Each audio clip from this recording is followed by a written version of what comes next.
Naked Shamanism. Welcome to With Insights Radio. I'm your host, Iggy Garcia. I will take you on a journey across the universe through shamanism, metaphysical, and holistic. So sit back and relax and enjoy the show. Well, we could just jump into it. If Iggy's having trouble connecting, we do have some talking points for him to start on. Yeah, we can do that. Let me send him a quick message real quick. Yeah. Pull up the chat thing. But this table is wiggly, isn't it? A little bit, yeah. Be careful not to bump it. Yeah, he's good. Yes. Are you still online? Yes, he says. Go for it. Okay, your turn. All right, no problem. We've been asked a lot, especially over the last several weeks, for our perspective as Nemenha Peli and permaculturists on recent and ongoing world events. One of the major concerns that is brought to us is how do we respond in proper thought, proper thinking instead of panic. Yeah. What we're getting a lot of from people is a lot of panic, especially when they go to the grocery store, which used to be absolutely dependable, except for, those early days in the COVID pandemic, right?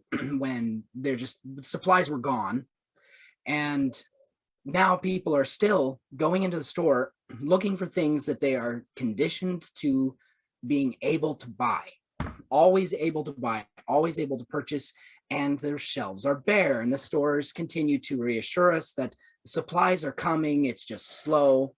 Distribution is still happening. It's still good.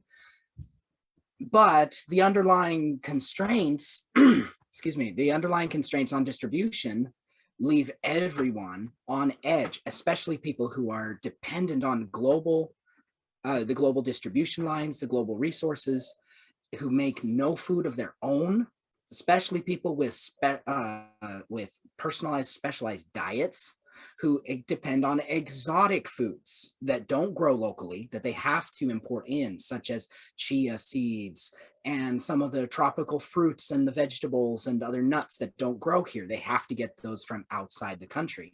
Well, or even plants foodstuffs that could grow here, but have actually been outsourced to other countries. Regardless, right. So whether they're exotic or not, we still have to get them from somewhere else. Those are it's the same supply line, same problem. And so we are asked to address this issue on two fronts. The major front is, of course, the permaculture front, which is right livelihood, food production, people care, earth care. Yeah. This is a running concern. One of the comments that's been made to us repeatedly is, all of this is just happening out of the blue. It's just catching us broadside. We're blindsided by this pandemic, these issues, the economic, the political issues. And we, Nemenha Peli, are sitting back and going, nuh-uh. We've been seeing these patterns for a very long time. We've not been able to pinpoint exactly when it was going to happen, but we've been very sensitive to the tipping points as they've emerged, one point after another.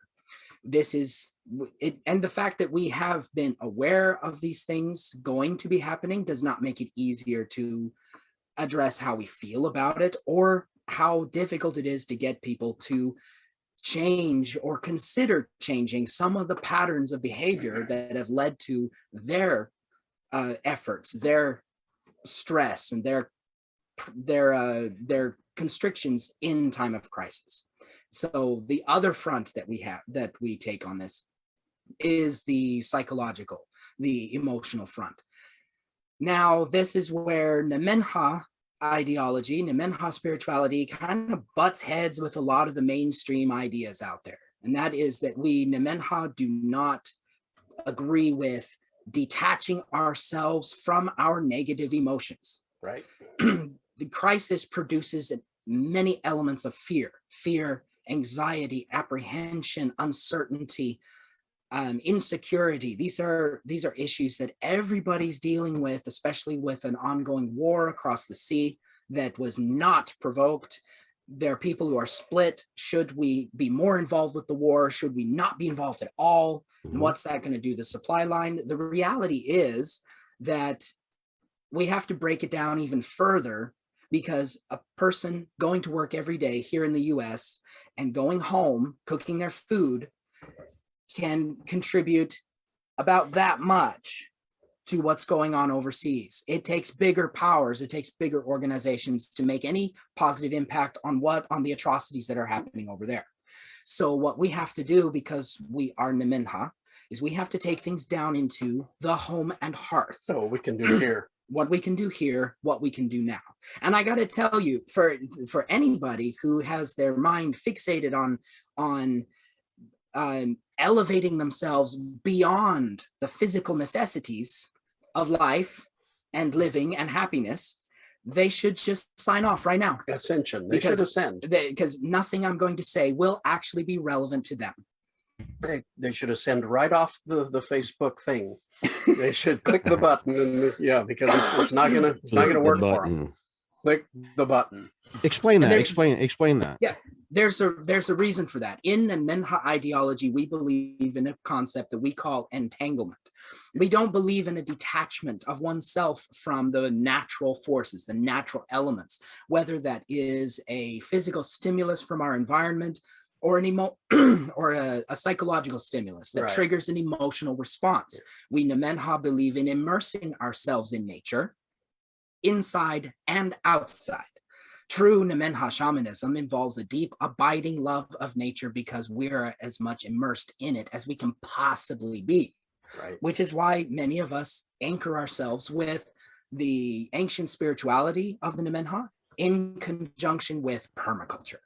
Because permaculture is one of those most logical pursuits in a physical aspect to what we're trying to do spiritually at the same time. We can take what we believe spiritually and convert it into soil and plants and food and production. We have no interest in hurrying up and waiting for things to change, waiting for vibrations to change, waiting for spirits to change, waiting for gods or aliens to step in and solve our problems for us. I mean, we believe in exerting the power that we have been gifted with already in proactive, positive, healing ways. And that means getting out there and striking the medium. Because nature is real. There is nothing more real to us than the natural world around us. And because of that, we have to get ourselves dirty. We have to get ourselves into it. Mm-hmm. The only reason we can hear the micro radio wave songs of the stars across history is because we created, with the laws of nature, our discovery of technology and materials, we created micromembranes that were able to be impacted, and electrode sensors able to detect minute shifts in this membrane, in this huge array that can detect the difference between light from our star and light from a star further away. But the membrane is the key. The medium is the key. It is a physical substance. It's not an emotion. It's not an energy. It is a material substance that is impacted by other matter in an energetic state. We're talking micro radio waves. And science has I'm not a scientist, I'm a philosopher, and I like science, it's fun. But we've been able to develop so much scientifically because of the basis that matter and energy are not that different. And when you try to put them on a pedestal, one over the other, the logic, the natural laws break down. When the two are working in conjunction, you have matter in an energized state, such as micro radio waves being emitted from a star, impacting, pounding the drum that is the radio receiver. Right. And that is taken into a translation device, a detection and translation device, which converts it into visual and auditory outputs for us to then translate in our brains. And somehow super smart people figure out how to translate into usable English, or whatever language. Is that it? Is that the language? Yeah. It's like Wookiee. You'll have to excuse me. That wasn't exactly drink my medicine. No, you're good. It's nice to have a little humor in life sometimes when we're so serious. Absolutely essential. A little burping on Facebook. Never heard anybody. We can do Wookiee. Well, he can do Wookiee. I can't do that. All right. So, no, but continue. Yeah, so for Nemenha, even especially anciently, every single ancient ceremony, ritual, meditation, everything involved some kind of physical expression, physical verbal expression that was conjoined with the highly spiritual, enlightened concept that they were ingraining in their minds, they were focusing on. And even just the problem solving itself, every single thing was involved in a physical expression to produce a physical manifestation of a spiritual concept. This is why we build medicine bundles. It's not because the items in the bundle themselves carry some unique arcane power. It's that our bundle carries with it the mantle, the burden of being a physical manifestation of highly deep spiritual principles that guide us in our lives.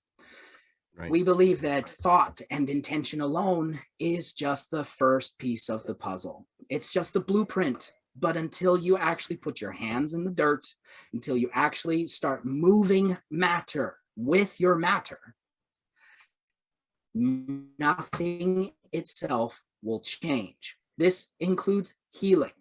There are so many aspects of personal healing that are entirely physical, and we would assert that it's all physical. As much as it's spiritual, it is all physical.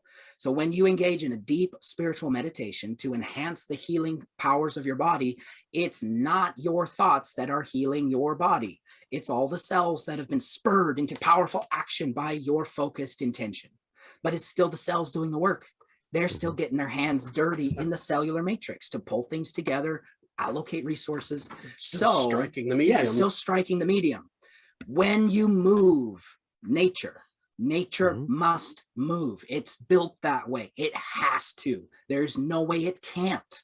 So what we have now, especially in times of crisis or in imminent crisis, what we have now is an oncoming freight train going way too fast, too heavy for anybody to stop. There's no way to stop this freight train.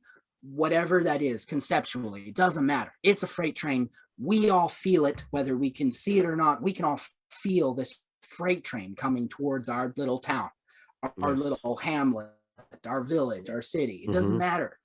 This freight train is coming.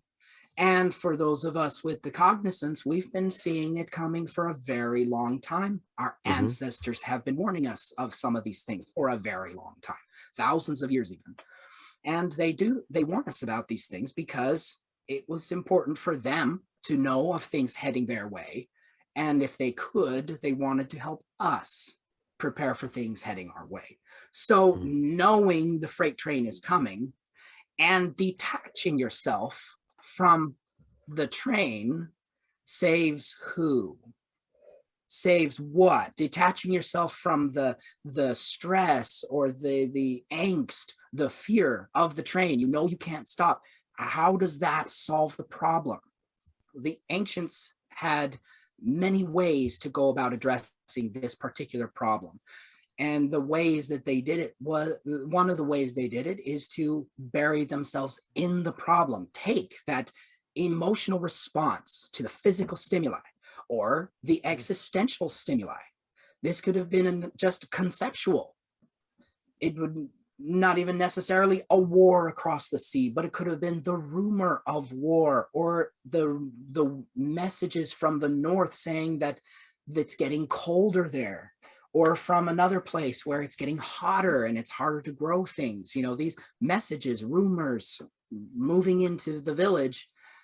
It's not even a full freight train yet. It's just a little bit of information, and it causes fear. It causes concern. The really popular ideology nowadays, contemporary wise, is to detach oneself from that negative emotion. Fear being evil, fear being bad. It's negative. It's negative. And to detach oneself from that sense of apprehension. And our ancestors, we Nemenha, we teach otherwise. We teach channel that. The ability to feel fear comes from the ancient ability to detect the lion in the grass in the safari that you can't see, but you can smell. The savannah, anyway. The savannah, yeah, the savannah. You can smell it. They're stinky. You know the predator is there. You can you know it's coming. Your instinctive response, the natural response with which we evolved over time, is to feel that sudden fight or flight. It is a subconscious thing. It is a thing over which no human has any control. An existential threat upon a person's existence. You can't detach. You can't detach from that. It's chemical. You cannot shut down the chemical response to the conscious realization or the subconscious realization you're going to be dead in 2 minutes. You cannot detach from that. I know people claim they do. Those people don't survive. They die in 2 minutes. They become yes. They get eaten. Thank you. And so people can respond in one of two ways. Either their nature or their conditioning causes them to freeze in place, and therefore they become lunch, or they run. They have to get distance between themselves and the predator. They have to get moving. And in that moment, their whole focus, their whole energy, this fear, this negative emotion becomes transformed into determination. New chemistry is involved. They channel that into escape and survival, as opposed to standing still and getting eaten. Now, once they're moving, the whole neural matrix shifts, because now they have to be more aware of their surroundings, more so than they were in their everyday tasks. They've got to either find the tree, find the ledge, find a way to get back to the not fall down, the camp, not fall down. Mind your footing. Don't fall down. Is there a weapon? What have you got? Have you got a weapon? Have you got fire? That sort of thing. What have you got? And this becomes part, and your whole being, spiritually, physically, your whole being becomes immersed, entangled with the very processes have been built across billions of years in all living things. Why on earth detach from that? We've got where we are as a species because of these natural forces that live inside us, these natural spirits, these natural emotions that live inside us. So when we Nemenha face a crisis and we feel this apprehension, this fear, there's a freight train coming, we know about it, we've seen it coming, we know we can't stop it, we channel that fear, that anxiety, that apprehension into works and utterances of faith. Yes, a bad thing is happening, but that doesn't mean we can't do something about it. We may not be able to stop the freight train, but we maybe could move some houses out of its path. Well, here's the thing. Listen to yourself talk there. When you said that the solution is in the problem, you cannot solve the problem by detaching from it. The solution is in the problem. Let's take the lion. What is the problem there? Is it the lion? No, the lion has no problem with the lion. No, there's a lot of problems. The lion's good. The problem is where you are. Yeah. So if you immerse yourself in that problem, the solution is get yourself not where you are. And that happens a lot. Get yourself from where you are, which is the problem, to somewhere else that may not be a problem, or in some other situation that wouldn't be a problem. Or mindset. Yeah. If in crisis you find yourself immersed in a pattern language, a pattern of thought that freezes you in place, rather that engages you in problem solving with real world materials and situations, you've got yourself a problem. You have the problem, because the powers that be will wage their wars, and they will juggle the economy as best suits their purposes, to which nobody can truly understand, of which nobody can truly understand. It's way above all our pay grades. We're just cattle. We're just cattle, part of the gross national product. That's all we are. We're consumers. That's what we are. Yeah. So to take a spiritual approach to solving these problems at home is the key, because it takes a lot of people to make changes on a level that big, on a level that high, but nobody starts there. Nobody starts at that level. You have to start at home and hearth to make the changes. And so this is one of the first things that we counsel people. Like, what do you know about the crisis? And what do you know about your position in it? Because if you are stuck in a pattern of thought and behavior, a conditioning that freezes you in place when the lion is approaching, that you can smell but not see, so you don't know where it's coming from. You know it's present, and you know it's upwind. But and Ho'oponopono is the same way. You know, they say if there's a problem and you're there, you're part of the problem. You're also part of the solution. So good points. Good point. Yeah, so you can't divide the problem from the solution. It never ever works. Never ever works. So and I know a lot of people like to detach, and I do know, because in the work that we all do, the three of us do, we run into these situations where people want to like leave their bodies or whatever, you know, travel outside. You know, but entanglement's a very powerful message you're sharing. Yeah, and I don't mean to denigrate. I don't mean to offend people of the specific beliefs or religions where their belief translates into practice. Hurry up and wait. I don't mean to offend them. We are Nemenha. Yeah. And for Nemenha, let me ask you a question real quick. We'll do. Let me ask you a question.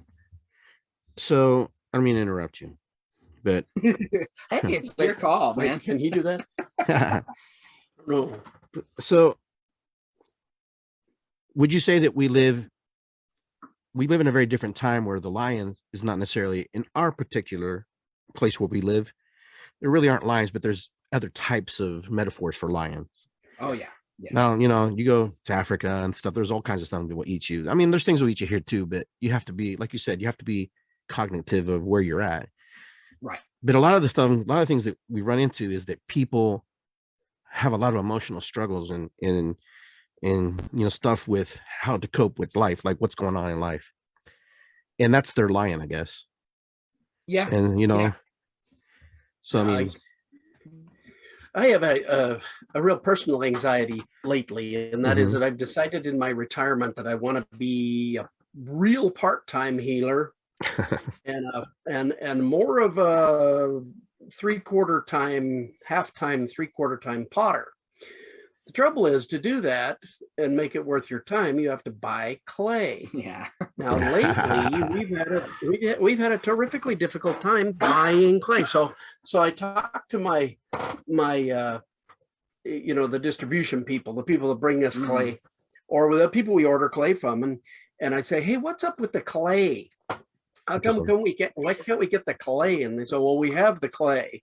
There's no problem with supply. Okay. It's not a supply problem. It's a supply line problem. But for a potter who depends on the clay, that is an existential problem. That's like saying, I'm not going to have the income. And I know I'm not going to have the income that I need to pay the power bill, to buy the food, to pay the house payment, the car payment, all these things crowded. What's a potter to do? So, Iggy, you're the potter. You're the problem, obviously. What people don't realize is that we, in the year and a half that has passed, have lost. Your internet connection is unstable. I see it. You're still there. As much as a third of the truck drivers. Yes. And they're taking quite a lot of time to replace these truck drivers. It's just that's the supply line problem. So you're the potter with the supply line problem. What do you do? If you're a wait and see, if everything's okay, it's all good, and you're detaching, then you would probably start looking for another job, wouldn't you? Well, depending on, you're asking me though. Yeah, I'm putting you in. You're the guy. What would you do? Well, there's a lot of solutions. Either I would go to where they have the supply and get it myself if I'm able to. That's one solution. Number two, I would find other sources of clay that's in my area. We have a lot of clay here.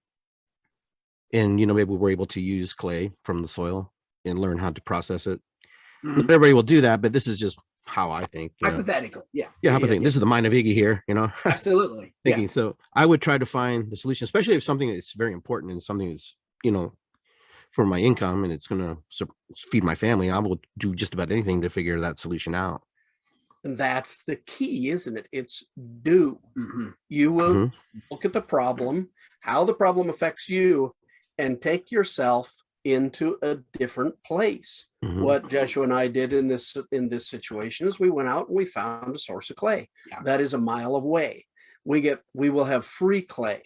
So the huge expense of doing what we want to do goes away, and that part of hyperinflation is not going to affect us because of the supply line problem. That is a problem that is much bigger than any of us individually. None of us can really do anything about the supply line problem. Nope. But we can look at the problem, find the solution, and do. That's entanglement. We now are going to go out and entangle ourselves with clay in the wild form, process it a little bit, and make our pots.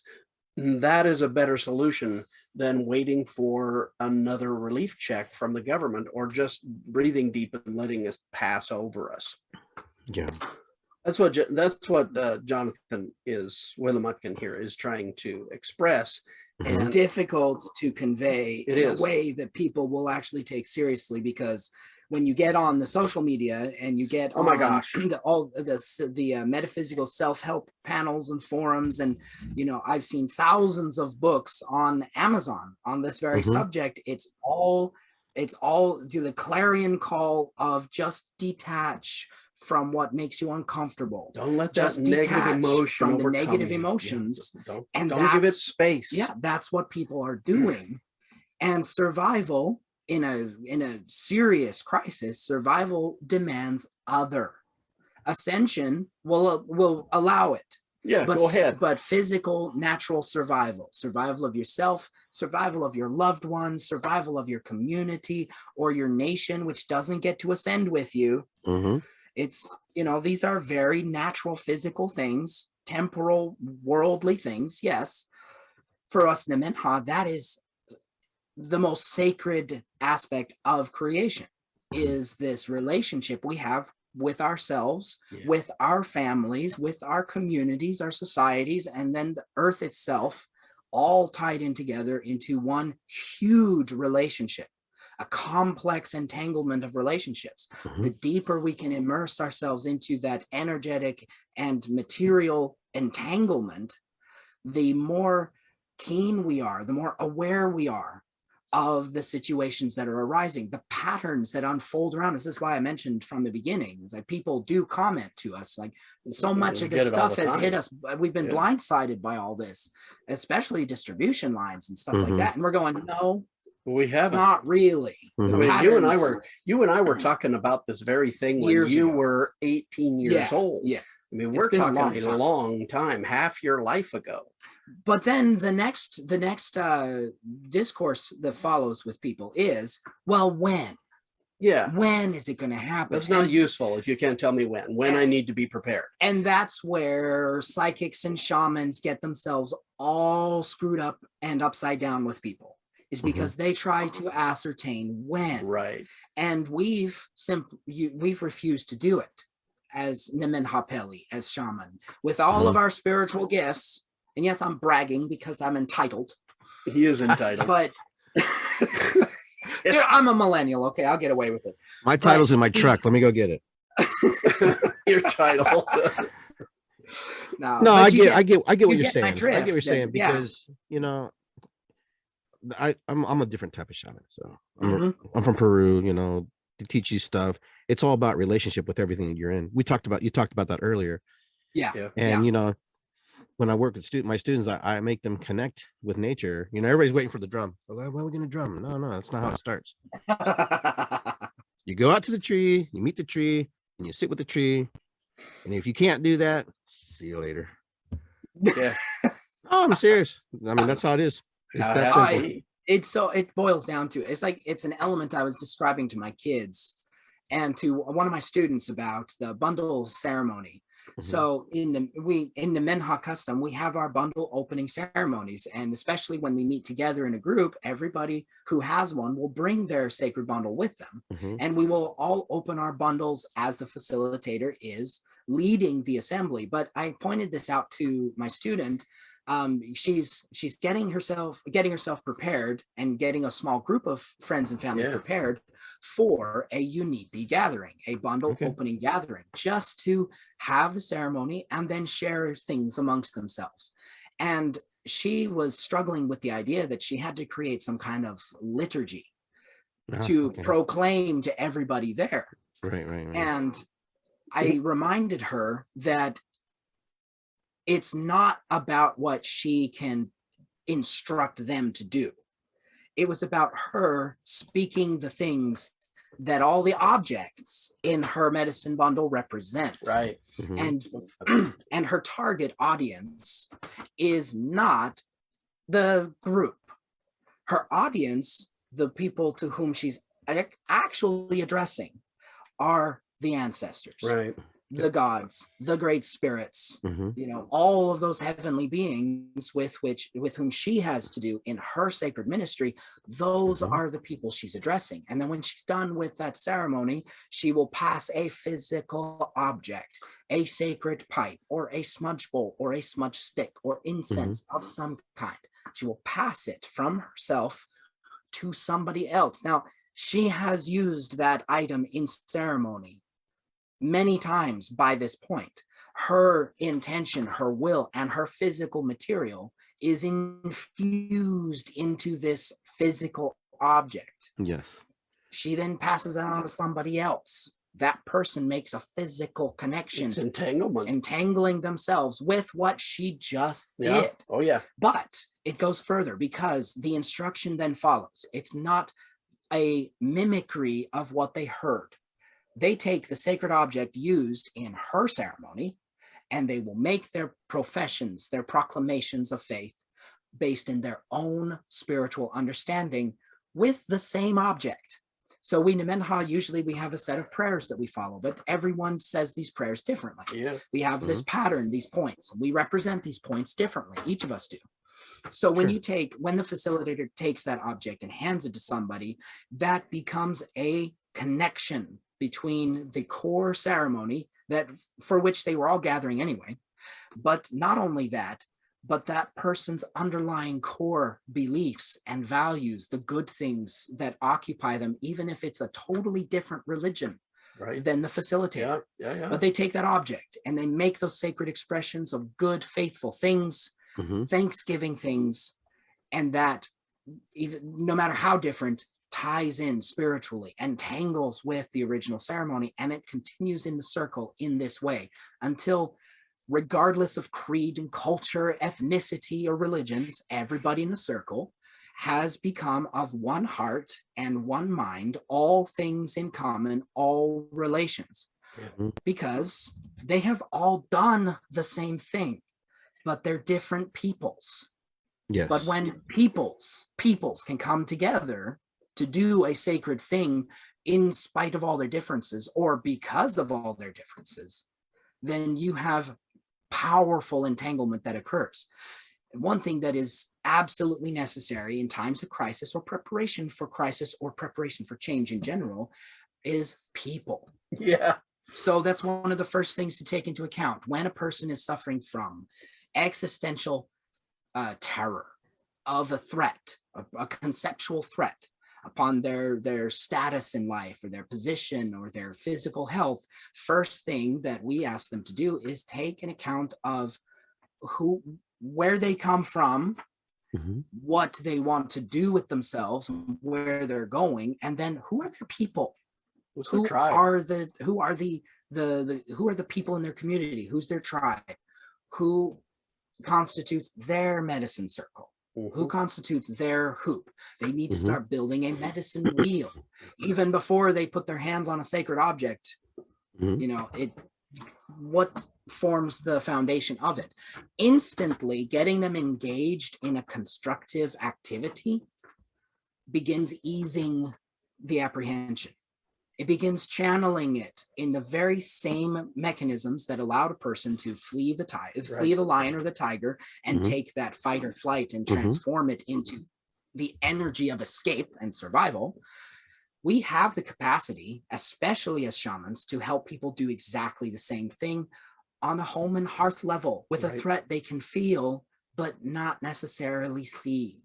They can sense the pressure rising. They can sense the spirit of it. It's coming. They can't give it form. They can't even give it name yet. So they cast about looking for a name. And the most convenient name for it is negative emotions. The most convenient label is how they feel. But we Nemenha are naturalists. We are permaculturists, and we understand that the physiology of emotions is not that simple.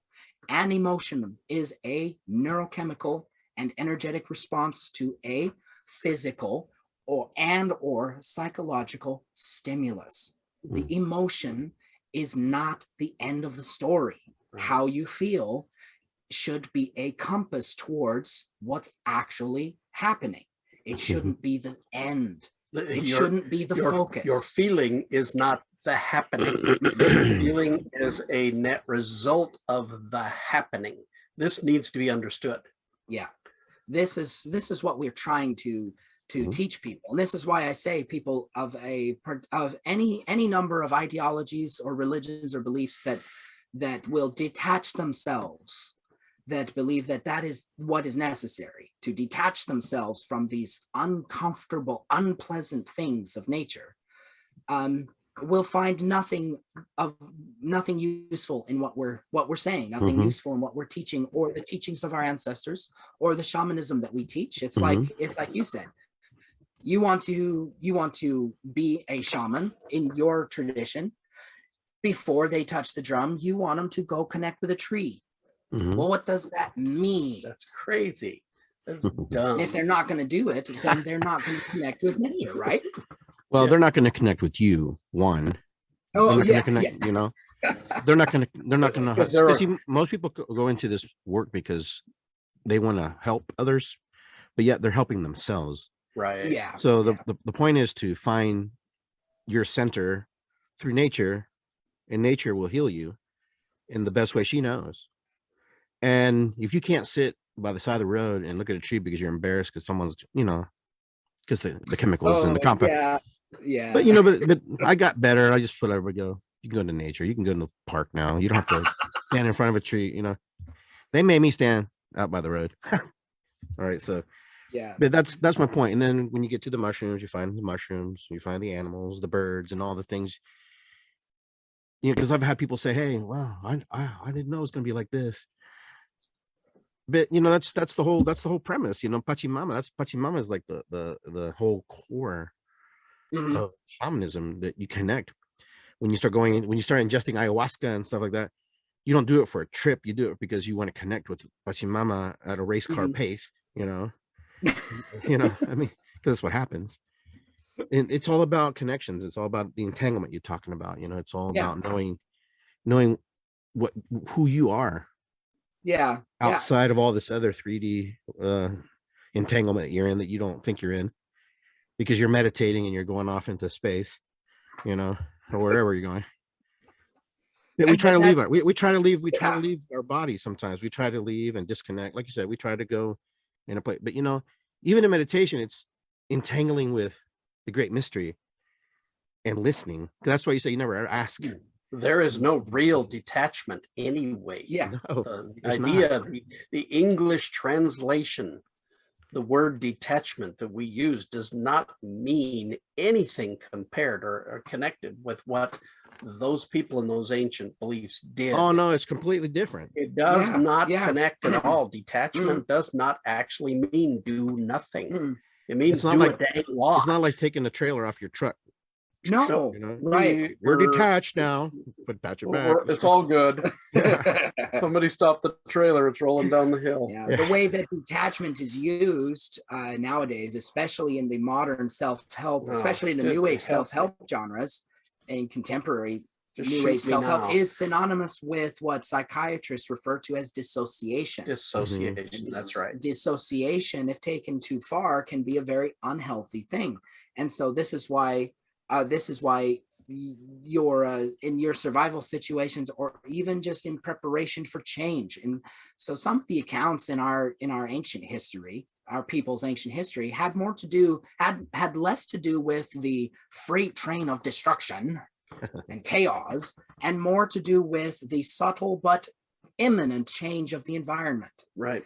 Changes they could track over years and decades and generations. Stories of grandma told about weather in this area do not reflect what the weather's doing now, that sort of thing. And there's a level of fear because people are stationed where they are, at least in the North Americas they were. Say that again, because that's important. There's a fear. People are stationed where they are. They are rooted, or they're trying to be. Yeah. They're trying to be. It's a natural human thing to try and find your place. Yeah. What I find with a lot of the New Age teachings is, or the new, the philosophies of motivation and stuff, is nobody ever really gives you a map and helps you get to. They kind of hype you, and they leave you. It's kind of like, the thing is, and I watch this because I do this kind of work. I do that kind of work a little bit, but giving somebody a little bit of guidance is also very valuable. So they can know. Sometimes people just. We don't listen. It's not a bad thing. Yeah. No, it's not a bad thing. People don't listen. We don't, we come to a point in this society where we don't listen to other people. No. One of the first medicines is listening, and Peruvian shamanism is to listen to what the person is telling you and echoing back to them what you heard, because sometimes they don't even know what they're talking about, what they're going through. Because they told the story to themselves so much. The story has just become ballooned into different versions of itself, that they don't even know where to go. And so I try to do that. I try to guide people and show them, look at this one, look at this one, look at this one. Give them options. I can't really tell them what to do, because that's not my job. It's all healing and self-healing. They have to find that path in their own. Yeah, there's so much emphasis on, I don't want to say emphasis, I want to say obsession. Obsession on this idea of self, of being a singularity of nature, self being separate from everything else, and because it's separate, the only thing worth considering, the only thing worth dedicating your time and energy, to the point where, back when we had our clinic in Springfield, we knew people who would not have any discussion whatsoever about negative emotions or health problems, even though they were coming, ironically, to naturopaths for help, natural health, weird issues, but they wouldn't talk about negative things, uncomfortable things, and they would not involve themselves in that happens here too. Their neighbors were going through, or anything, because it would attract such things to them. Totally detached from their society, totally detached from their community, totally detached from themselves, which is paradoxical, because these were some of the most selfish people I ever met in my life. So obsessed on self-power, self-empowerment, that they were blind to, number one, what was ailing them. It was like, it didn't matter how many times we told one gal she's drinking too much coffee. It didn't matter. She couldn't even see how that was relevant. How was that even relevant?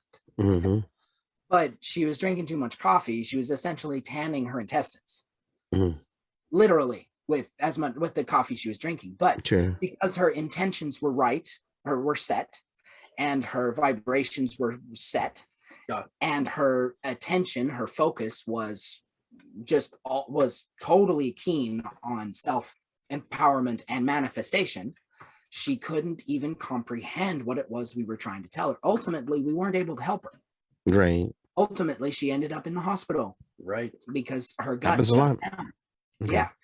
So we have an extreme of what is so very popular. This is existential detachment from the very forces of nature. So this is why when addressing these events and the apprehension, the anxiety, social anxiety on these events, we take two fronts. And one is tell people to guide people, like you said, give them some pointers on how to evaluate whether what they're doing and what they're thinking is freezing them in place in response to the crisis that's coming conceptually or physically, as is the case with war and economic turmoil. That's a very physical crisis. That's not conceptual. Right. Or are they entangled enough with their natural environment? Are they entangled enough with their family and their community to begin working out the problem? Can they channel that negative emotion into a productive course for survival? That all happens inside. That all happens in the head and the heart. That is a paradigm shift that has to be taken. People are not being taught to do this. People are being told, get that mortgage.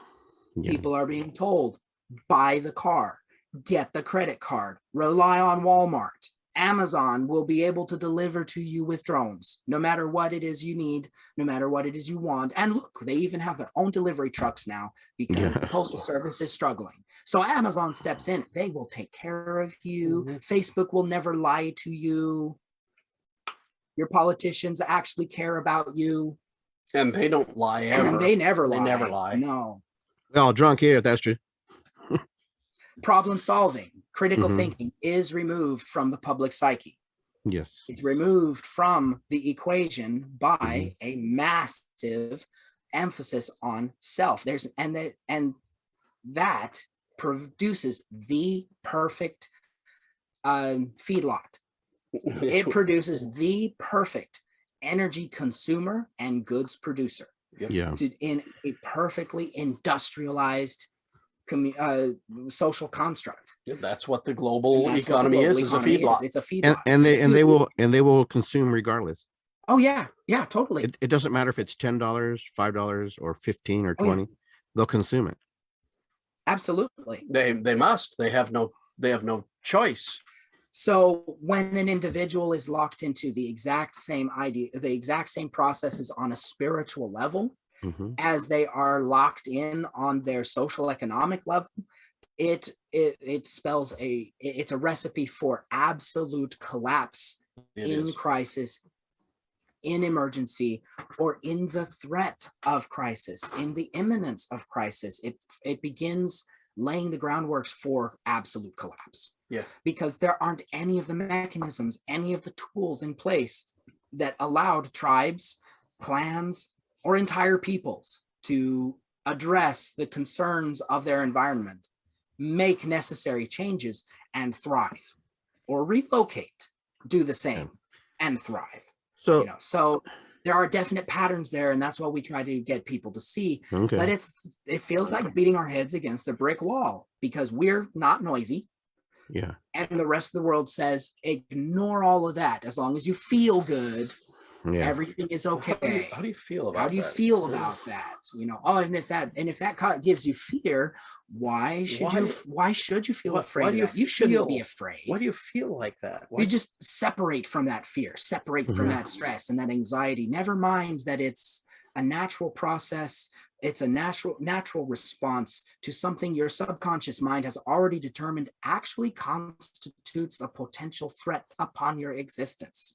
The work of assessment in most cases has already been done by the time the emotion manifests. And this is where people get backwards. The emotion itself is a compass marker to a problem. The emotion itself is not the problem, except in specific cases. And we're dealing with mental illness in those cases where there is neurological, there's brain trauma, or there's neurochemical imbalances at play. There are people far more qualified than me to address those issues. We send them on. There's I do the same thing in those areas. You have to. But if a person is relatively balanced in most ways and they're not struggling on that extreme side, and they are capable of making critical decisions for their lives, then that should be the assessment. Can they run and assess how to survive as they're working? Can they put their body, move their matter, and strike the matter of nature around them, and do their practices freeze them in place? Those who are frozen get eaten, because it's Yeah. all about food in nature. It's a Yeah. feedlot. It's the only thing nature cares about. It is such a struggle to survive in a cosmos whose light burns everything. The very Yeah. light of the cosmos will incinerate everything. Yeah. We live in this amazing, wonderful shell with shield stronger than any light worker could ever produce, and it keeps us alive. Is this true? It's totally true. But it's a battle to survive. All of nature, from its greatest structure to its tiniest structure, is always immersing itself in food. We humans need to address these things, or we will diminish. Those of us who can't will diminish, as beings do in nature all the time. And so we move into now a facet of history where we're watching other humans, doing some really atrocious things to other people. Yeah. And and we try to like disassociate. We're like, well, it's over there, kind of. But it's. I don't think you can. No. Look at where we are right now. I was talking. Well, I've told this story. I've repeated this story, obviously, because I heard it, but to a lot of people now, 25%, between 23 and 24%. So I'm going to say 25% because it's nice and big round. There's a window there. There's a window there. Margin of error. 25% of the grain that the world relies upon right now, especially the Middle East and Africa and Indonesia, 25% of the wheat, the barley, the oats, the rye, of these grains, and to a certain extent, even corn, did not get planted. Yeah. And some of it is winter. You plant in the fall in order to harvest the next year. Right. It will not be planted.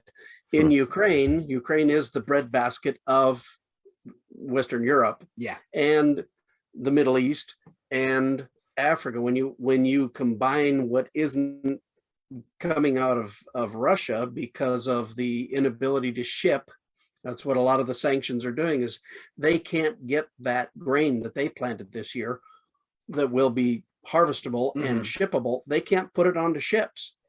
Nobody will take it. So what happens? What is the warning that is going out now, understanding that this little conflict in Europe will decrease the calorie production, the actual calorie, what do we call it? The menu, to speak, of the entire world. Now listen, in Rwanda had when I was younger, 20 years ago, Rwanda had an absolute devastating, apocalyptic, just a horrifying situation. They could feed no one. Suddenly they had a complete collapse of the entire region. But that was based on about a 4% decrease in calories produced. We're about to see as much as a 15 to 20 to 17% decrease worldwide in calories. What does that mean to you, Iggy? What does that mean to you? That doesn't sound very good. That does not sound good. What must we do who understand that is, gosh, that's 3 times the tipping point that Rwanda suffered. That causes, it wasn't just Rwanda. Rwanda had the problem, but the whole Eastern African plateau was just plummeted into a massive famine that literally wiped out millions and millions of people. That was a tiny little country that, dropped 4% of their food production. What do? What we know what will happen. We will not lack food. We will not lack food. What will happen to us? As they starve, we will pay more. The price will literally skyrocket. That is the only economic outcome that is feasible.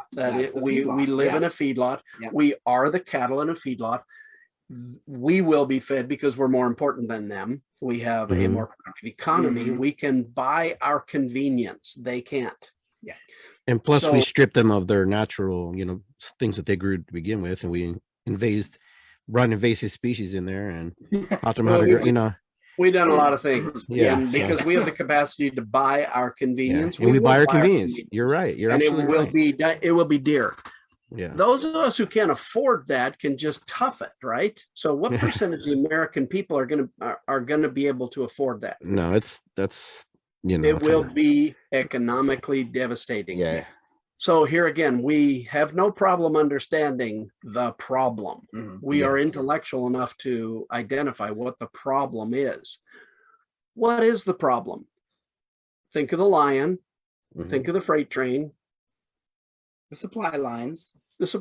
Things that you and I individually can do nothing about. We can't stop the war in Ukraine by wishing it to stop. The social detachment from our food supply, food sources. I can put a Ukrainian flag up on the flagpole here in southwestern Missouri and accomplish absolutely nothing. Yeah. What can I do? Well, the problem feels good though. The problem is me. The problem is you. So what do we do? Yeah. First, we have to find a solution for ourselves to be able to sustain ourselves. Yeah. So in this whole big picture, what is the problem to me? The problem is that we've become dependent on the supply chain, like you're saying, and we're willing to pay whatever it was going to cost. Most people don't even know. Most people don't even care. They're just going to pay it because then there's another group of people who just can't afford it. And they're either going to starve in America, or they're going to learn to grow stuff real quick, or fill me in because they're going to take it. You mean the people? Others. Oh yeah. So it'd be a Mad Max scenario. People will take from people. Oh yeah, I can see that. Americans do a lot of taking from each other. Yeah. Oh yeah. Steal it. Yeah. So for us, we're good people. We're nice people. What we can do is grow food. How many of us cannot grow food? But here's the dig. We got to identify what the problem is, right? There is a problem with us growing food, isn't there? An intrinsic problem with us growing food. We have detached ourselves from the whole issue of drudgery. We are not going to go back to the 19th century and actually get our hands in the dirt. Yeah. Iggy, how many people in your housing development do you think know how many linear feet or how many square feet of potatoes they would have to grow to survive a winter with potatoes? Let's say potatoes, onions, and squash. You will survive the winter growing what you can grow in your flower beds, but how much must you grow to survive the winter? Yeah, I really don't know. Honestly, I'll be honest with you. How in the world could you not know? Because I've never had to been in. I'm just guilty as everybody. Yeah. Same as everyone. I grow exactly what I grow exactly what I need every year, and that's sufficient. But now I understand that that's not going to be enough this time. No. What do you grow? I like to grow. I grow potatoes, carrots, onions, cilantro, tomatoes, hot peppers, white sage galore, sweetgrass. Of course. Yeah. So how many pounds of potatoes do you eat right now a year? Well, since I don't eat a whole lot of potatoes right now because it kind of goes to my little tummy here, but that's gonna have to change there. So let's see, how many pounds of wheat do you eat? I'll eat more wheat than potatoes. That does not answer my question. Too much. How many pounds of God, I don't know. I don't know, man. I don't have no. How many pounds of corn? None of us know what it takes. I mean, people do not realize that a family of 3 requires no less than around 700 pounds of vegetables a year. That is not counting the fruit. That is not counting grain. So if you needed to survive, just take survive. You could survive a bad situation over the course of a winter on potatoes, onions, maybe carrots, turnips were the big one. You can survive. You can make it with zero income.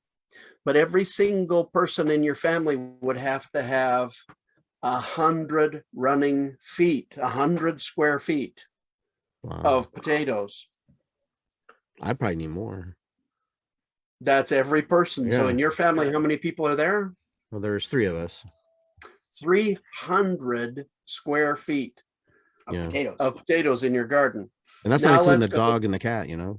Well, they're seldom going to get a cat to eat a potato, but a dog, yes, but a cat, no. The thing that people don't realize is that in order to survive where there is no supermarket to provide your feedlot food, we have to produce a family of 3 must produce 2,100 square feet of vegetables that can be stored. 2,100 square feet doesn't sound like much. It's a moderate sized home, right? But the average garden isn't set up that way. How many square feet of gardening do you do? Well, I don't know right off, to be honest with you. Well, you can imagine your backyard or where you grow stuff. How many square feet are there? Just use your mind's eye. Most people average about 300 square feet total. On average. Total. Most people, and I have to say, most people don't grow anything. A lot of soil here is not very good. In my backyard is not very good either. We don't use the soil where we live. But I'm live. just saying it's just clay. You can't use it at all. You build up. We are permaculturists. That is no excuse. Don't give me soil. No, I do have my permaculture areas. You've seen our soil. It's sand, and there's not a lot you can grow on it. But here's the thing. The problem is not just that the Ukraine didn't plant grain. The problem is not just that, you know, the ships are not going to move Russian grain.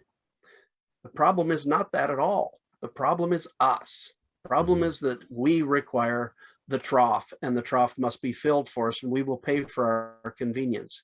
The solution to the problem is to decide when we're going to, you know, set aside that convenience and actually produce ourselves something. Joshua and I have worked hard over the past couple of years, and now we're up to around 4,000 square feet of garden. And perennial garden. So the idea is to solve that problem. We don't make a big income, and so this coming crisis could be devastating to us. We may not be able to buy the food that we need, and so we must have it on hand. We have to grow it. We won't be able to buy the clay we need to pursue even a part-time career in art pottery. For utilitarian pottery. We have to go out and we have to get our clay. This is something that Americans are going to be, it's going to hit Americans in the face in the coming 2 to 3 years. I'll put a time frame on it because there's a lag. There's a food supply that gets drawn down, and then bam. And then the major hammer hits. Yeah, the hammer hits. And, you know, it's a really good example of problem solving, as Wellamotkin was so eloquently describing. This is an excellent example. If anybody wants to really understand entanglement, go out and plant something. So I asked you the last time we spoke, have you planted your potato? Did you plant potatoes? Yes, they're planted. You did that little test. I was reading some of the responses on Facebook. Yeah, there wasn't too many, were there? They were not very many, and they were all kind of flippant. Most of them were quite flippant. They joked about it. I love the Mr. Potato Head response. That was so useful. That helps a lot. It was so useful. Yeah, that helps a lot. And yet, it's dead serious. It could be more dead serious than any of us know. And you know me, I'm not a conspiracy theorist, but we could be looking at the coming freight train, and all we have are people standing on the tracks watching for the freight train. We better get off the tracks, and we are all capable of producing. So we need to get away from the trough and start producing, because it is not going to get better. We have economic tipping point, ecologic tipping point. We have war. We have disease. It's stacking up. We have climate change. We have all these things stacking up, and it is not going to get better. I'm not going to be around when you are faced with what's going to be happening in 2050. That's too long. Yeah, I'm going to be gone. So I'm going to be giving heads up to my grandkids. Yeah, I guess I don't have to worry about that. That's not my problem. Detach. I will detach from it, and I'll just continue working towards having a better retirement during the time that I have. That is not going to be available to our grandchildren. Nope. That will not be an option. We're the ones who did this. It's our problem. We are the problem.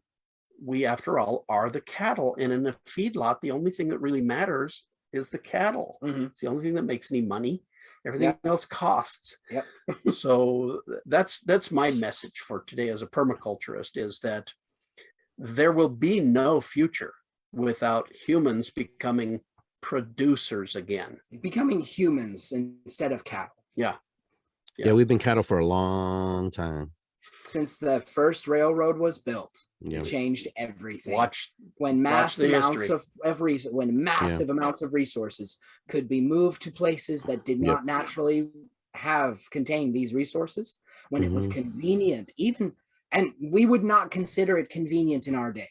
The length at which it took to get materials on those rails to somewhere else, to us, Way too long. It is way too long. But comparatively speaking, it was world changing. Yeah. It was so much faster and so much more dependable, more reliable than anything that had done before, any supply line ever conceived. People no longer had to grow gardens because the general store could, you put in your order next month, you got the stuff you needed at the general store. Yeah. And then Piggly Wiggly invented the shopping cart and broke down the grain barrels and packaged things and put it on the shelf, made people come in and get it that way. And so everything changed. The whole evolution of shopping. Well, look at how we build our houses. We do not build our houses now to house a family. No. We build our houses to succor and sustain and support an automobile. Yeah. And the adjuvant rooms in a house are where the people reside. But the whole idea is to maintain that automobile. It is presented to the road in a certain way out of convenience. The whole housing development is built in a certain way, based upon the convenience. The car gets you to the job gets you the money, the money buys the food, and it's a vicious circle. But you look at the housing development, and one of the standard policies in all housing developments, we were talking about your soil. When a housing development is approved and has all of its permits, the first thing they do is they remove the topsoil and sell it in order to put the sidewalks and the curbs in. Yeah. And then they dump the shingles in the ground and bury them. You do not have in housing developments land that is suitable to make food, but you do have a piece of property that you own, that you're king in your own castle. And it is built for the automobile. You look at the house that you're living in right now, and what's the first thing you see when you drive up? You see cars, and they're all nothing but driveway cars. The garage is the first thing you see. The access is driveway and garage, and then the rest of the house is just kind of there. It's just kind of there. We have created this culture and this society, and the house is the example of who we are. This is our tribe. Our tribe will ascend. We will all ascend, but we won't wanna. We will just perish. Now that sounds terrible because, of course, we're not all going to perish, but we need to observe the problem deeply and change it. We need to stop this roller coaster to destruction. The house, all the commodities we need. We've got to stop worshiping tech to the point where we think it's going to save our lives. We have to stop being nothing but consumers. We're never going to stop consuming, obviously. Just look at my game.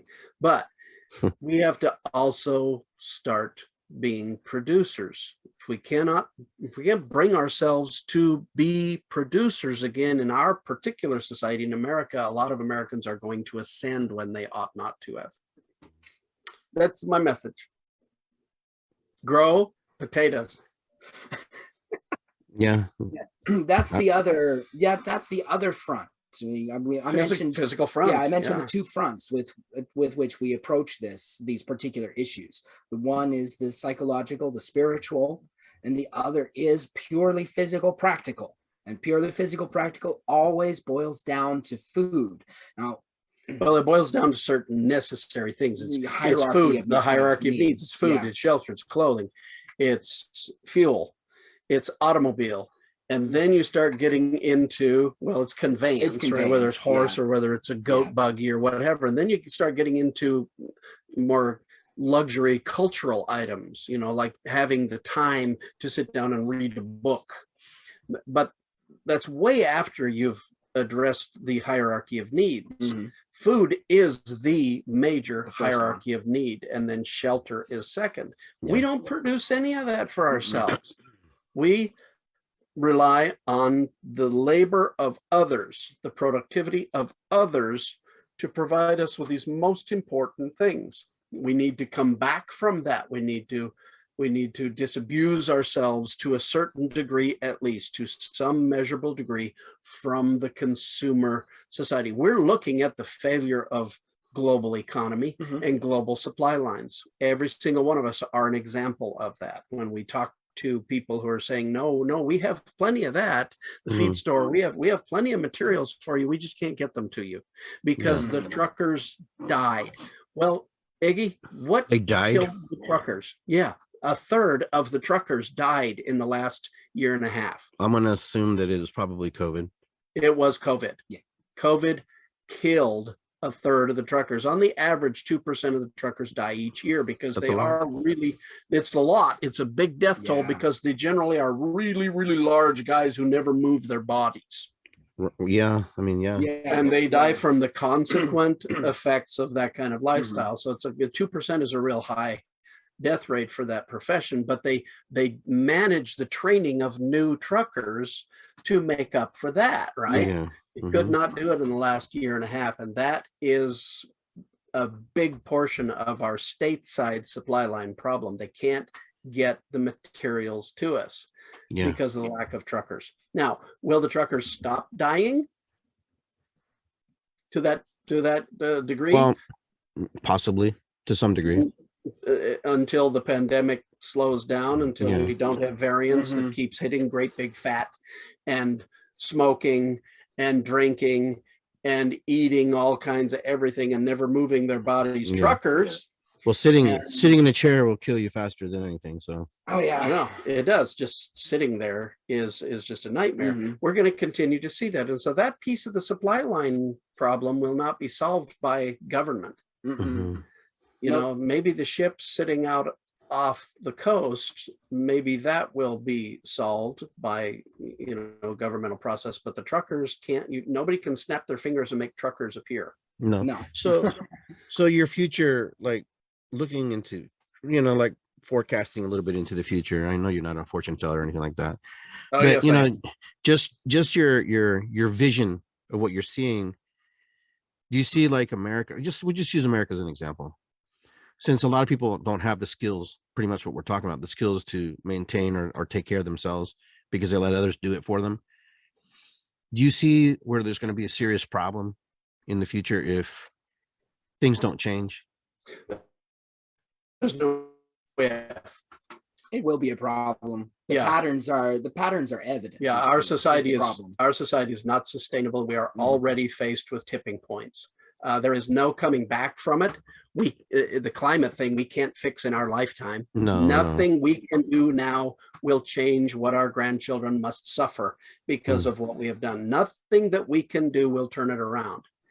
We can do some things now that will help for our great grandchildren, but I was going to say there's an exception, and the exception is what information and preparation can be made for their sake. Yeah, we can't do things to correct things. We can't fix this problem right here, right now. But we can create the tools and the knowledge necessary for my children and their children to survive the environment we created for them. And not necessarily just survival, but they could thrive. They could thrive People thrive in the Sahara Desert because Mhm. they know how, because they were taught how. Right. They, Yeah. Right. we're basically not, what you're America's not going to disappear, but Yeah. our system is unsustainable. Mhm. There Yeah. is no sustaining this culture that we have created. There will be other cultures arise, Yeah. and everything will go on, and everything will be fine, except for the people that don't survive it.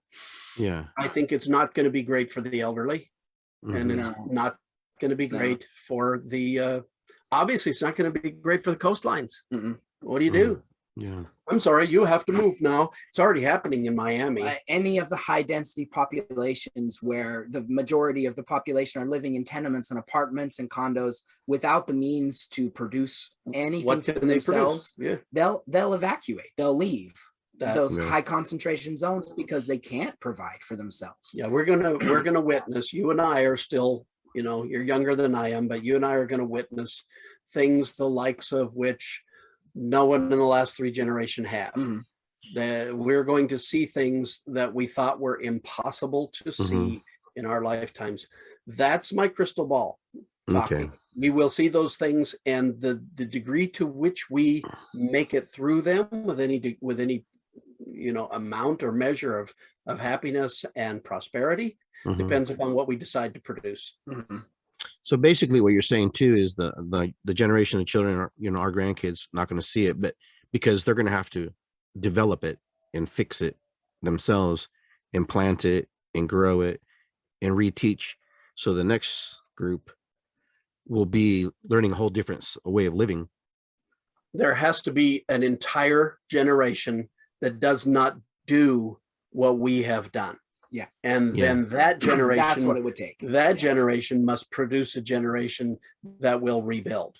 But there Yeah. has to be an entire generation that will not do what we have done. How do you obtain that? There's Yeah. only one way. There's only one way. You lose a generation. Yeah. That is harsh. Yeah, I was just thinking that. I was like, that means Oh my gosh. And this is we see the effects of this in Europe, Mhm. in Asia, when we look in to a large degree in the, in the New World as well. But you look at the effect of the World War. The last World War reduced the population by a certain amount, and you can watch the effect on that economically, and that is something that can be measured. We don't know what form this is all going to take, but what we do know from our vantage point, every one of our vantage point, is that what we're doing now is not sustainable. Yeah. When you have a complex system such as a world economy or a world ecology or culture, society, when you have a complex system that cannot sustain itself, that complex system goes to a certain bubble point, the bubble bursts, and the system collapses. Yeah. Now, a system collapse the size of a culture is humongous. We have ample We have examples. evidences. Yeah, We have there's- examples. History is We have chock it. full Yeah. of them. Yeah, Why? I mean, It's not going to happen to us because it wasn't our turn. This is our turn, and it's not going to happen to us because somehow there's this new enlightenment. There's this new energetic improvement in our species or something. The aliens are Yeah. going to come and save us with technology. No, No. that ain't going to happen. We must become producers, and the degree to which we become producers again will mitigate how bad it can be. And in fact, it could mitigate it to the point where it's not that bad at all for producers. It provides a foundation for the next generation. Yeah. If the generation to come is given no framework, no foundation, no knowledge with which to enact any of the things we know needs to be changed, if our generations don't do that, don't prepare the way for them, it's delayed. It'll go into the next generation. Yeah, and they'll have to do possibly it. the next generation. They'll have to do it. At some point, a generation has to do it. Right. A whole generation will have to take up this work. And here's the ethical conundrum that our generations, dad's, yours, mine, our generations are faced with. We can see what's happening. Yeah. Yeah. We can see This has it. not come as a surprise. This is not a surprise. Do we detach ourselves from the problem for the sake of feeling good about ourselves, for our convenience, for and our just pay the convenience, bill. Mhm. or do we set our mind to those who are to come? They are depending on us and they don't even know it. Yeah.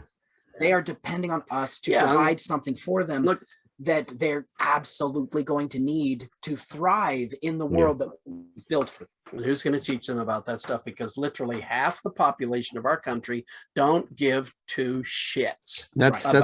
that's basically Yeah. what it boils down to. Yeah. They're, And then- they're and they don't- populist and they don't- individualism. And they don't believe that nothing's gonna happen. No, Yeah, right. They really, I mean, they live in a bubble and they live in it so isolated. Come it's all fraud. It's all whatever, It's all, Iggy, what you talking about? You know? oh, it's not really happening. It's not really happening. It's You not and gonna those happen to guys me. in Missouri. Well, here's the thing.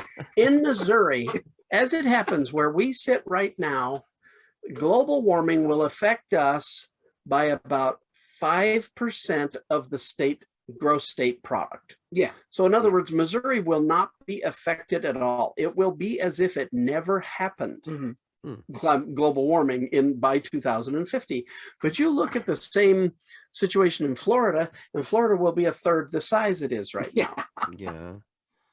And the vast majority of the population of Florida is on the coast, which will not be coast anymore. It'll be, you know, Submarine. It'll be under. Yeah. It'll be, yeah. And yeah, 80% of the American population lives upon the coasts, and they will have to move inward.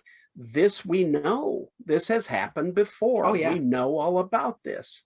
But, you know, where 50%, literally 50% of the people in this country don't care, That's a lot. don't believe, don't care. How do we, our job, we have a big job ahead of us to try and get enough information into the heads of younger people who will be coming up so that they can be producers again when they have that kind of stigma and that kind of peer pressure to not do anything. And that's what the populists are doing, is absolutely nothing. I mean, for crying out loud, I hate to go out political, but the Republican Party didn't even come up with a platform. Now that by definition is do nothing about anything. Yeah. Come on. That's where we are. So those of us who are mouthy, and those of us who are engaged, and those of us who believe in teaching people principles like this, principles merely of become a producer again and live, we have to actually step up the pace. We actually have to redouble our efforts because, you know, there are a lot fewer of us. This has become our primary focus. You know, Nemenha has been around for over 20 years now. Mm-hmm. And our councils and our Peli have steered us as best we can through all of the changes Nemenha's undergone. But universally now the consensus is we have to teach these things, because we have to get this knowledge into the minds of young people as much as possible for the benefit of their grandchildren. Because it's not, I mean, if we don't, then it's not going to be their great grandchildren. Yeah, that's a really good example. It's going to be their great grandchildren. Yeah. Hopefully, you know, so that has become our focus and our mission, and it's going to stay that way. I don't see it happening because we're poor. It's a powerful mission. We're not going to be able to absorb the kind of superinflation that could happen. We have to mitigate that kind of hyperinflation by being producers. Yeah. And just think about it. Hyperinflation is anything over 20%. We've already done that. It's going to get worse. But if you can take what you produce in just food alone, you can completely mitigate what would be devastating to another family who had to buy everything with money. Yeah. Yeah. And when we're talking growing food, when we're talking growing gardens, the every individual who decides that they're going to put plants in pots and bags and urns and boxes, you know, if they start to grow things, be mindful of the items you choose. Don't pick the stuff that fills a salad. Right. Pick the stuff that would, or 100 years Calories. ago, 100 years ago, fill a cellar. Calories. Mhm. Choose The stuff that calorie will items. survive storage through the winter. Yeah. Pick those items. Yeah. You can grow anything under a lamp, literally anything under a lamp with dirt and water. Mhm. Yeah. Things grow. Yeah. That's one thing we know. Life And grows. what's more, things will grow really well 4 degrees hotter. Yeah. That's not going to change anything. It's just going to kind of stir up where things grow and Yeah, how things yeah. grow. But things are still going to grow amazing. Like, is that a amazing? Like, yeah, really, It is now. really lots. Things Yeah. will continue to grow abundantly. The Yeah, planet is yeah. not going to be hurt by global Oh no, warming. I never. only It's us. Yeah, it's always been us. Yeah. us. It's us. There again, We will have the to problem adapt. is not the freight train. The freight train comes through town every day. Yeah. The problem are the idiots who are standing on the rail. Yeah. Mother Nature's like, I don't know. I told you. Like, Ah. listen. No, I don't know. I don't know. Move. Yeah. Yeah. Then you have that's the other us. 50% that doesn't really. They want to do well, but yet they don't know how. Right. You know, We but gotta- in that 50%, there's like a small percentage that knows how. Mm-hmm. And so, you know, you're right. And you they're know, disappearing. and you're talking about the take mentality, which that seems like really simple job. Like that's like the old West, you know. Yeah. Just take it. Well, that can be really nasty. Yeah, that paradigm, excuse me, that paradigm arises from the very processes through which we either channel fear into a productive energy, a productive output, or freeze in place. Collapse. If a person chooses to detach from that fear and fails, Mhm. the subconscious mind emphasizes that fear into what can instantly transform into panic. Terror. When individuals experience panic and terror, rational thought ceases altogether. Yeah. Yeah. And that is where people become a mob. That's where people We've also seen that in the justify last 2 years. hurting other people Yeah. to get what they need because they're in such a state of panic that morality takes a backseat. Yeah. So this is where you Unfortunately, need, but this is where a person has the choice to make when they detect, they sense the lion, don't know where it is, but they have this moment where they get to choose because we are humans. We Mhm. have this noble agency that allows us this single breath, this single moment where we get to choose how we're going to respond to our situation. We are animals, yes, but we are also not only animals. We have an agency. And in that critical moment, we get to pick, detach from this uncomfortable emotion and see where that takes us. Channel that cognitive energy, that neurological, psychological energy into problem solving, or descend into panic. Mob. Become a mob of individuals. A mob of individuals is not a collective. They do not act collectively. Mhm. They act as a big group of individuals in panic and terror mode. Yeah. That we have seen. We have seen that threaten Mhm. our cities, our towns, our nation. We have seen that happen. Congress itself. We've seen it threaten Congress itself. Our very it sounds like a Mad Max scenario. It is. Yeah. You know? It's the beginnings. I don't think it'll ever get. I don't know how, desertification would have to happen in a really big way. Yeah. And it may in parts regions, of the country, yeah. in regions, but we're not going to see that. We will see more of that around other parts of the world. Greater desertification in Africa, for example, is a known entity. Mhm. But it's the mentality, it's the psyche. Yeah. It is the culture that is developing. We have created a culture that is showing us its symptoms. Mhm. When crisis happens, what is the result? Looting. Yeah, I mean, there have been demonstrations that started out peaceful and became, burning the town down, burning the country down. That's where we are. You can't. It's like any disease, Iggy. You can't deny that a disease exists if you're staring the symptoms in the face. Exactly. Right.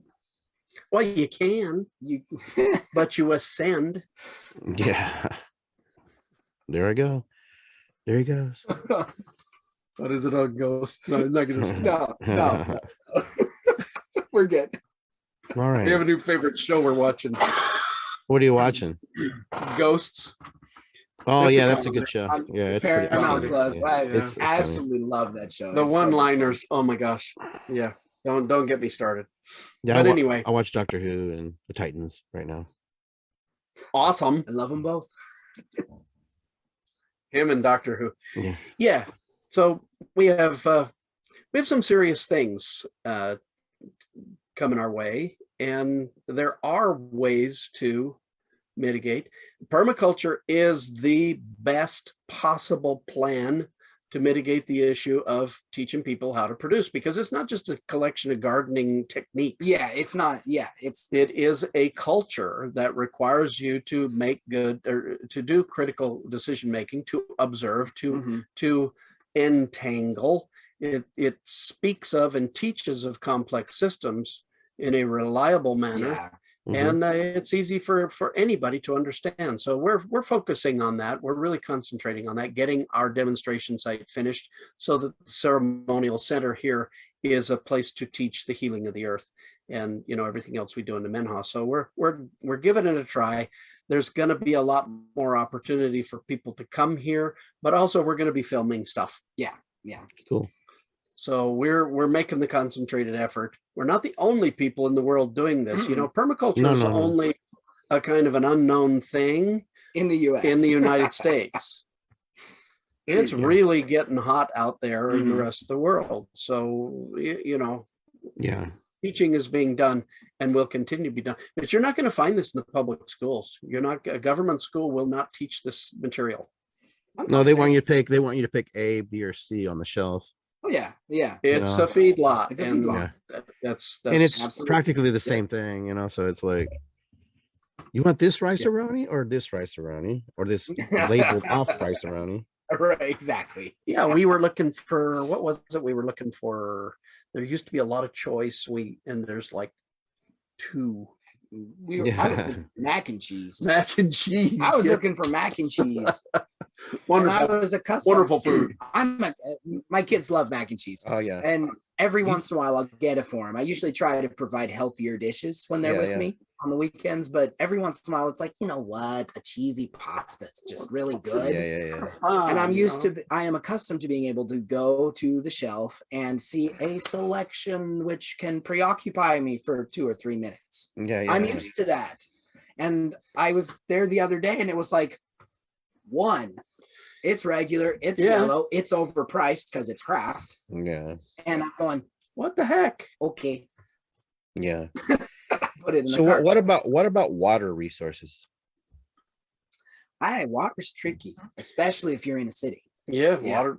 It comes down to when I say the hierarchy of needs. Of course, food is anything you put in your mouth. It's actually food and water. Yeah, water is the biggest issue.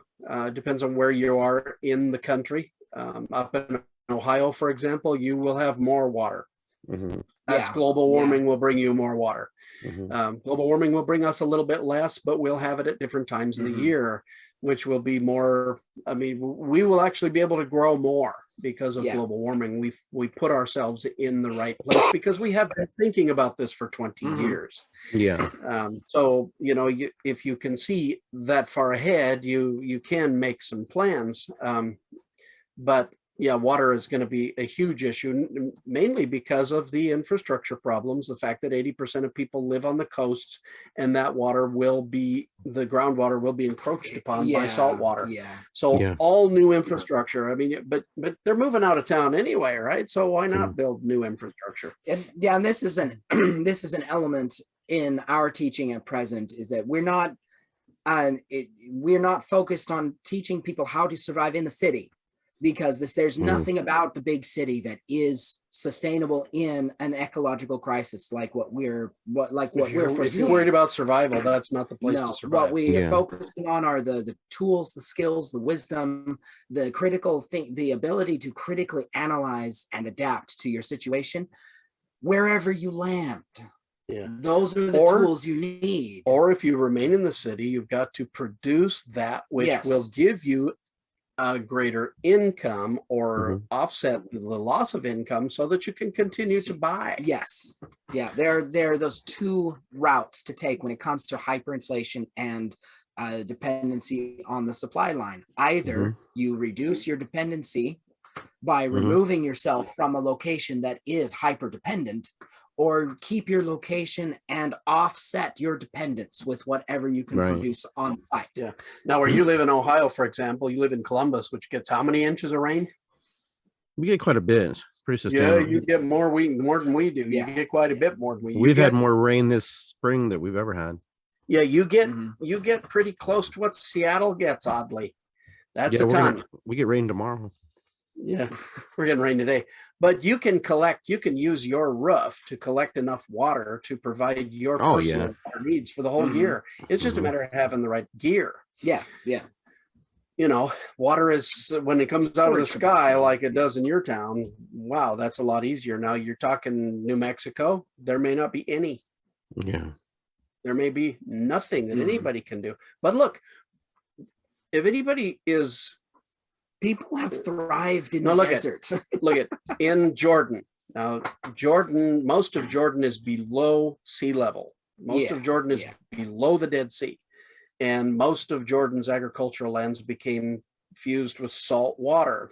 The salt water came up because they were pumping all the fresh water out and using it for irrigation. So they literally sucked it in from the Mediterranean and the Dead Sea, and they have these desertifications or saltiness. And little 10-acre piece, I've talked about this before, and Jeff Lawton and his wife went in and took a 10-acre piece and turned it into a paradise, and then got run out by the war and had to leave for years and years. When they went back, they thought they were going to see a piece of desert again, and they'd have to rebuild it all. They did not. What they did in permaculture was reshape the land so that every tiny little bit of condensation was stored, and they had cisterns full of water that was feeding the perennial crop, to the effect that the town next door was getting a marketable crop of olives and of pomegranate and of pineapple and of peaches and apricots, and you know, the list goes on. And they were sad to see the Lawtons come back into their 10 acres, because they would have to buy that now instead of just poach it. Right. Well, that got so much attention in Jordan that they were contracted by the government to go and plant similar situations to the tune of 2.5 million trees. Wow. If you can do that in the absolute worst environment on the face of the planet, imagine what you can do in your backyard, anybody's backyard. Yeah. I just don't take it from anybody. No complaining anymore. Our soil is too bad. Bull crap. It's too hot. We get too much rain. We don't get enough rain. Yeah. It just doesn't matter. We have a system. We have complex systems. We have the ability to observe complex systems and change the systems, design the systems, and really turn people into producers again, no matter what their job is or where they live. The future is dire, and it's coming, and there's nothing we can do to stop it. Yeah. But that truth right there does not eliminate the depths of our hope and our determination. Here's the paradox. The future is dire. We're looking at a no-win, a Kobayashi Maru. We're looking at a no-win scenario. We're looking at absolute predictable collapse. The future is dire, and yet the future will be filled with abundance. Yeah. There's the paradox. It just might be a little different than what our generation called abundance. We need to, well, it's just going to be just as abundance. It's just going to be abundant in other places, in other ways. And we have to be willing to be the producers that can move into that abundance and not just stand back and let death and disaster flow over us and hope that the government will pay us another, $1,200. Yeah. Yeah, that's a joke. Come on. Right. That's where we are. That's where we are. So we're getting close to that time there. Closing thoughts, guys. What do you want to leave with the listener? Now, we talked about a lot of stuff, but something you want to just share with them that you think that's maybe you didn't get to squeeze in there. Have you planted your potato? I was going to say, are you stuck, and have you planted your potatoes? Are you stuck? Are you stuck?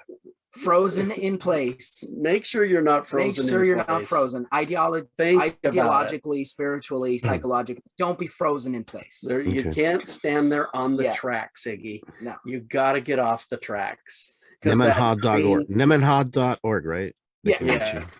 you Yeah. if they want to learn more And- about permaculture. And Yeah. have you planted your potatoes? Have you planted your potato? I don't care where you plant it. Plant Right. your potato. And turnips. Sounds good. Potato. If you plant one potato and you sit it in the middle of your kitchen table, it will remind you of what you can Mhm. do. There's You- hope there. You will remind Yeah. yourself every time you look at that, Mhm. hey, I can produce something, even if it's one potato in the middle of your dining room table. The world's going to hell, but it's good for But- us to be here because I've Mm. got this right here. It is on good my for us to table. be here because I can grow a dang potato. It's good to be here. That's Yeah. my final thought. Yeah, It is good it's for good us. for us to be here. Yeah. Perfect. Perfect. You got it, folks. Grow your papas. Papas. Grow your papas. Grow your potatoes. All right. So, gentlemen, I want to thank you for just sharing your plethora of knowledge. It's just amazing. You guys, I mean, We're just obsessed. we could talk all night. I know, but We But, could, but you my know. butt hurts. we want to move ourselves and keep going. But yeah, so we'll get you back on the air again and share. And people really enjoy your talks. And I know someone's got a crush on Jonathan, but I won't tell you about it. Not me, of course. But anyhow, I want to deny thank you all guys. crushes. I want to thank you very much for everything. You guys mean the world to me. And, I am blessed every day that I have met you and you're in my life. Susie and I are really grateful for you guys. And we going to grow up potatoes. Next time I'm going to talk about fermentation. Yeah. Yeah. Okay. There we go. There are a lot of ways to address these issues. Yep. Yeah. So hang tight. I'm going to go off the feed here and we'll talk to you off the air here real quick. So I want to thank everybody for tuning in. All right, guys. Appreciate you. Thank you so much. All right. Thank you.